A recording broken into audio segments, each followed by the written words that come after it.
Hello everyone. This is Purushottam Vishwakarma, your SST teacher, and I welcome you to this fifth part of the chapter Resources and Development.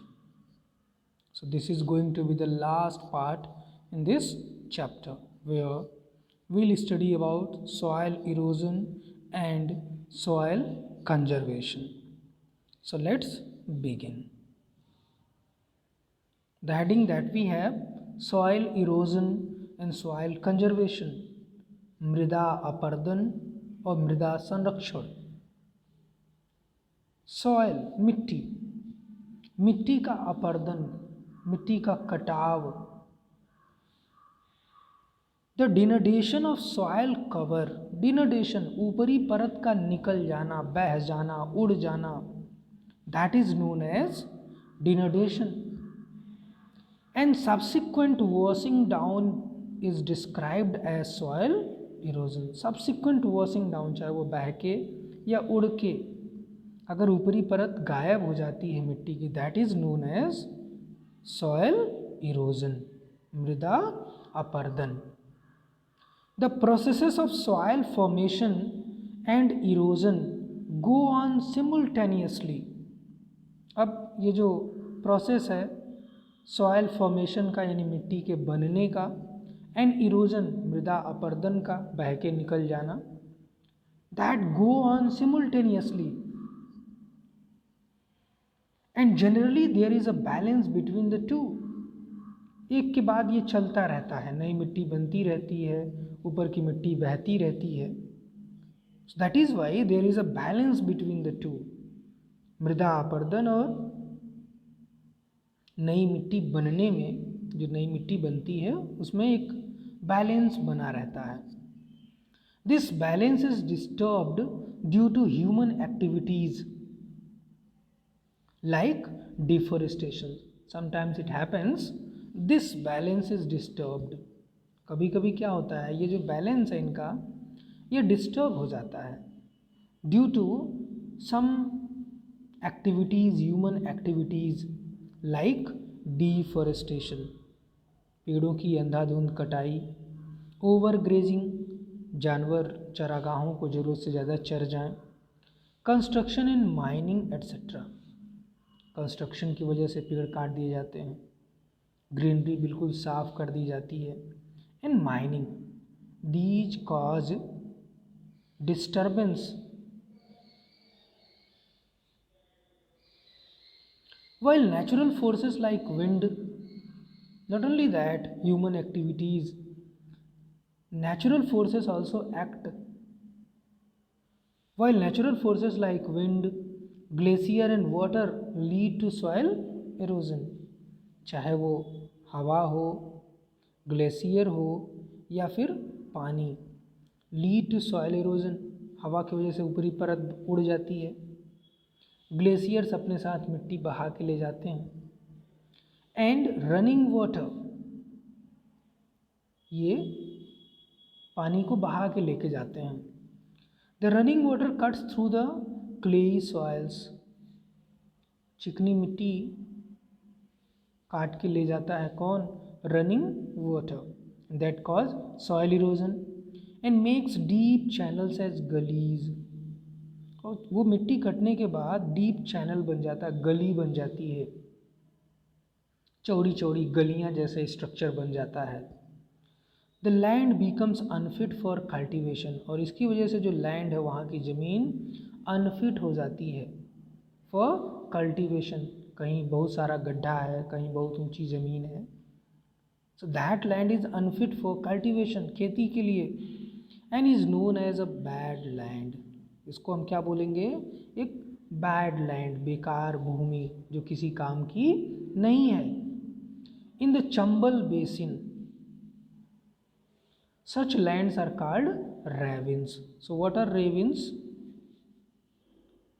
Bad land is known as ravines, that is not fit for agriculture, for cultivation. Sometimes water flows as a sheet over large area down a slope, और कभी कभी क्या होता है, water flow बिल्कुल seat की तरह से होता है, ऊपर से पूरी की पूरी परत बहा के ले जाता है। डाउन अ स्लोप, नीचे की तरफ। In such cases the top soil is washed away, this is known as sheet erosion, और इसको हम क्या बोलेंगे, सीट इरोजन। अब सीट इरोजन क्या है, जब पूरी की पूरी ऊपरी परत बह जाए, that is known as sheet erosion. Let's see in the pictures soil erosion, you can see here, यहाँ से मिट्टी बिल्कुल बह गई है। In the next one gully erosion, ravines, these are ravines. This land is not fit for cultivation. Wind blows loose soil off flat. अब हवा के साथ क्या होता है, जो हल्की मिट्टी होती है, धूल, वो क्या होती है, उड़ जाती है। और sloping land known as wind erosion, इसको हम क्या बोलेंगे, विंड इरोजन बोलेंगे। हवा के साथ जब उड़ गई मिट्टी ऊपरी परत, that is wind erosion. Soil erosion is also cause due to defective methods of farming. इसके अलावा हमारे जो तरीके हैं, तौर तरीके खेती के, डिफेक्टिव मेथड्स ऑफ फार्मिंग, अगर हम गलत तरीके की खेती करते हैं, गलत तरीके से प्लाइंग करते हैं, तो वो भी एक रीज़न बनता है सॉइल इरोजन का। Ploughing in a wrong way, that is up and down the slope, form channels for quick flow of water leading to soil erosion. अब अगर ऊपर से नीचे की तरफ हम अगर प्लाइंग करते हैं, स्लोप की तरफ, तो पानी का बहाव सीधे नीचे आएगा। That is why what we should do, we should make different channels, contour plying like this. This is a place, then after that, then after that. So this must not be plowed like this, rather than this must be plowed like this, so that it may prevent soil erosion.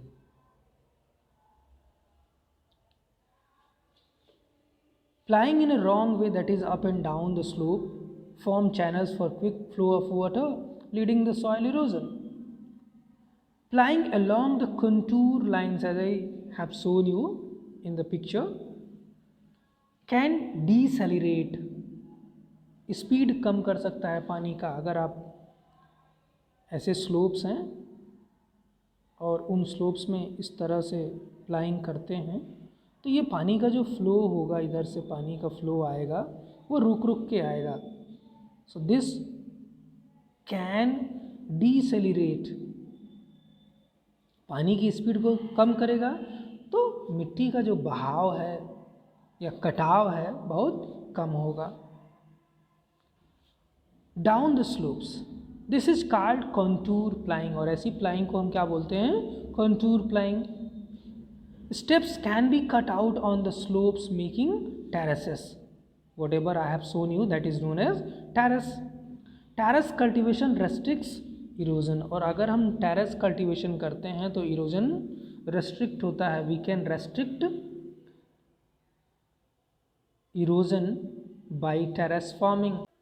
Western and central Himalayas have well developed terrace farming. This can be easily seen in western and central Himalayas, where there are developed terrace farming. Large fields can be divided into strips. बड़े बड़े खेत को हम छोटे छोटे strips में, पट्टियों में डिवाइड कर सकते हैं। Strips of grass are left to grow between the crops, और क्या कर सकते हैं कि बीच बीच में, फसल के बीच में एक पट्टी छोड़ दे ताकि वहाँ घास उगाए, ऐसे घासें उगाएं। Left to grow between the crops, this breaks up the force of wind. इससे क्या होगा, हवा की जो गति है वो कम हो जाएगी घास की वजह से। This method is known as strip cropping, और इस मेथड को हम क्या बोलते हैं, स्ट्रिप क्रॉपिंग, बीच बीच में पट्टियाँ बना दी गई जहाँ घासें लगा दी गई या घासों के लिए जगह छोड़ दी गई। Planting lines of trees to create shelter also works in a similar way. इसके अलावा शेल्टर बेल्ट्स, प्लांट्स लगा दिए गए ताकि हवा की स्पीड को वो रोकें। Rows of such trees are called shelter belts, और ऐसे ट्रीज की रोज जो होती हैं, पंक्तियों को हम क्या बोलते हैं? Shelter belts. These shelter belts have contributed significantly to the stabilization of sand dunes. These shelter belts, ऐसे shelter belts जो पेड़ों की कतारें लगाई जाती हैं, have contributed significantly, importantly to the stabilization of sand dunes.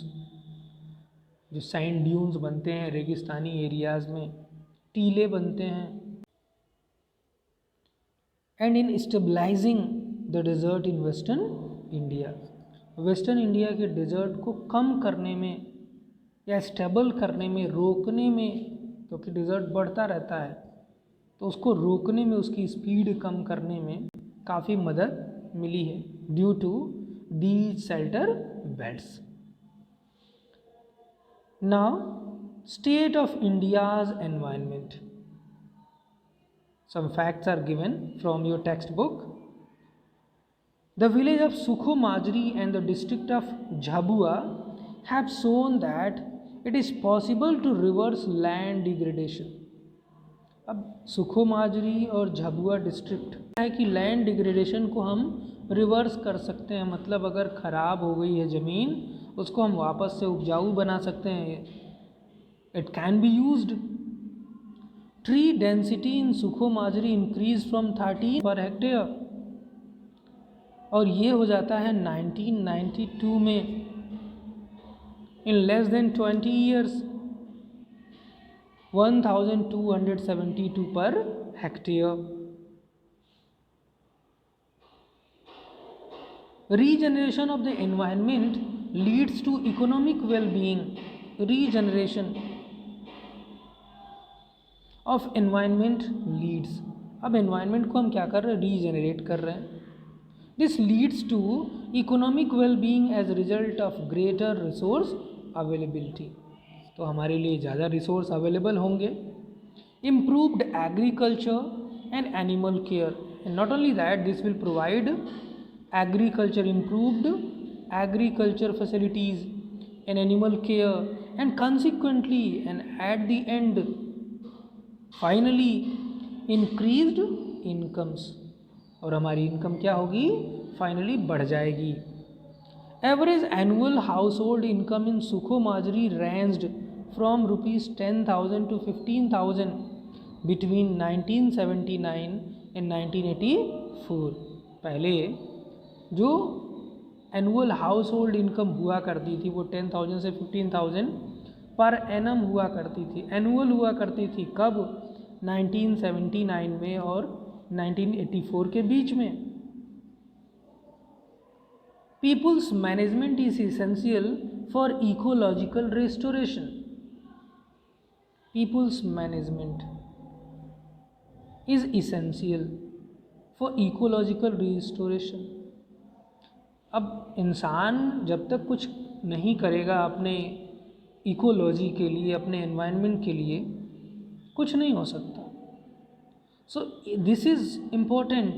People's management is essential for ecological restoration. With people being made the decision makers by the Madhya Pradesh government, 2.9 million hectares or about 1% of India's land area are being greened across the states through watershed management. अब government की वजह से, लोगों की इच्छा शक्ति की वजह से, विल पावर की वजह से, with people being made the decision makers, लोग डिसीजन मेकर्स बन चुके हैं। The Madhya Pradesh government 2.9 million hectares और about 1% of India's land area, about 1%। Madhya Pradesh government क्या कर रही है? Because people being made the decision maker, 2.9 million hectares or about 1% of India's land area, whatever area we have, उसका लगभग 1% एरिया यानी कि 2.9 million hectare are being greened across the state through watershed management. तो उसको हरा भरा किया जा रहा है, how, with the help of watershed management.